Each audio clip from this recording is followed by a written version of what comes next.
So your website has language settings and time zone settings attached to it as well. If you want to go ahead and change that out, then what you can do is from your home page on the left hand side, you can go to settings and go to general right here. So once you go ahead and do that, you can see that you can choose the language that you want the site to have.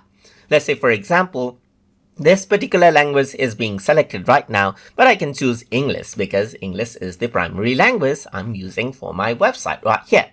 You can also go ahead and change around the site time zone. Let's say, for example, I'm going to go ahead and choose a different time zone right here. You can also select by the time list that you have right here as well, and then choose from the one that you like. Let's say, for example, over here in Asia right here, let's just go around and select out Singapore right here and click on Save Settings. So once you go ahead and do that, the language setting and the time zone setting for the site that you have is changed out. When you change the language, it does not change out the interface language. That is what you have to go around onto the interface language settings right here. You can also go around over here and click on this to go to your interface language settings where you can change this out. But for the site settings, you go around and change it right here.